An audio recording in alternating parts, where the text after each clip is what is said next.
Dos cargas puntuales iguales y positivas, Q1 y Q2, ambas de 2 microcoulomb, se localizan sobre el eje Y, porque X vale 0, a 0,30 metros del origen. Q1 hacia el eje Y positivo y Q2 hacia el eje Y negativo. Nos pregunta cuáles son la magnitud y la dirección de la fuerza eléctrica total neta que ejercen estas cargas sobre una tercera carga Q, también puntual y de 4 microcoulomb, ubicada sobre el eje X a 0,4 metros del origen, porque Y es igual a 0.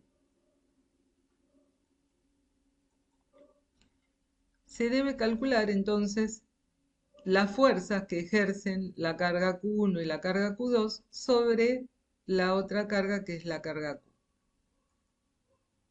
F1 es la fuerza que ejerce la carga Q1 sobre la carga Q.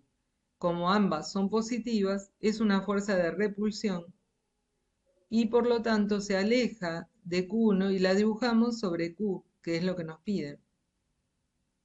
Estaría apuntando hacia el cuarto cuadrante. Lo mismo hacemos con F2, que es la fuerza que ejerce la carga Q2 sobre la carga Q. Como ambas son positivas, también es de repulsión, por lo tanto se aleja de Q2 y quedaría orientada hacia el primer cuadrante.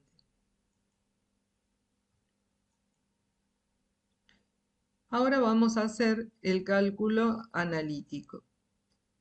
Pero primero, como habrán visto, dibujamos esos vectores, porque es necesario para dar la dirección y el sentido de ambos. Acá solamente vamos a averiguar cuál es su módulo, es decir, su intensidad. Esta es la fórmula de la ley de Coulomb, donde K es la constante del medio, la constante eléctrica del medio, que supongamos que es el medio es el vacío o el aire, por lo tanto podemos utilizar este valor que es 9 por 10 a la novena newton por metro al cuadrado sobre coulomb cuadrado. Q1 y Q, ponemos los valores, Q1 es 2, era micro coulomb y micro es 10 a la menos 6. Lo mismo con la carga Q, era 4 microcoulomb, o sea 4 por 10 a la menos 6 coulomb. Y la distancia que separa a Q1 de Q la da en el gráfico, que es 0,5 o 0,50 metros. Y lo elevamos al cuadrado. Haciendo este cálculo obtenemos este valor, 0,288 newton. La fuerza 2 nos va a dar el mismo valor porque la carga tiene, las dos cargas tienen el mismo valor, tanto Q2 como Q, que antes, y la distancia también es de 0,5. Por lo tanto, vemos que el cálculo es el mismo. Si dibujamos los ejes coordenados sobre la carga Q para ver visualizados esos vectores, ahora vemos que F1 y F2 no se pueden sumar así como están porque son vectores que tienen distinta dirección. Entonces, lo que debemos hacer es descomponerlos ambos en eje Y y en eje X. Para ello debemos conocer el ángulo alfa. Y el ángulo alfa teniendo los valores, por ejemplo acá vemos esto como un triángulo rectángulo, donde el ángulo alfa es este que vemos aquí, y 0,30 es el cateto opuesto y 0,40 es el cateto adyacente. Por medio de la trigonometría de la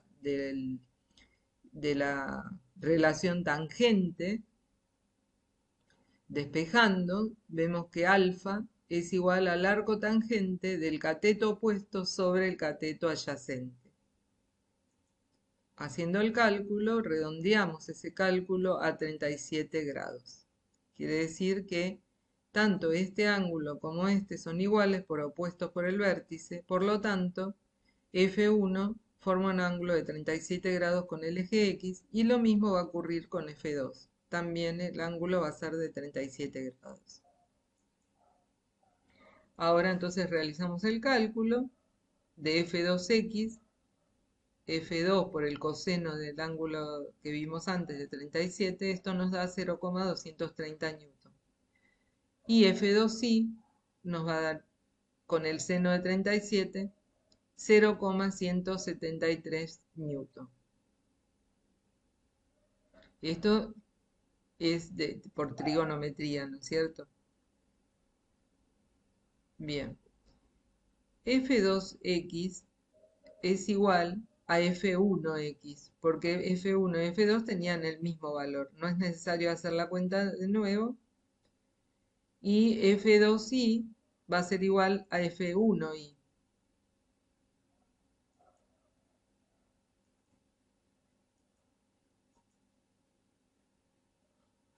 Bien, acá vemos ya los vectores de F1 y de F2 en ambos ejes, es decir, las proyecciones de F1 serían F1x y F1y, y las de F2, F2x y F2y. Ahora sí podemos sumar sobre cada eje, hacer una suma algebraica, ¿verdad? Bueno, entonces sobre el eje X encontramos a F2x y a F1x que ambas van hacia el eje X positivo, entonces podemos sumarlas, o sea, o las sumamos o multiplicamos por 2, es lo mismo, y nos da 0,460 newton. Ahora, sobre el eje Y, F2Y era igual a F1Y, por lo tanto se van a cancelar, se anulan. ¿Por qué? Porque tienen sentidos opuestos, entonces las tengo que restar. Y no queda resultante sobre el eje Y. Quiere decir que la fuerza resultante total neta va a ser la fuerza que está ubicada sobre el eje X positivo de 0,460. Aquí la vemos dibujada. Bueno, y aquí termina el ejercicio.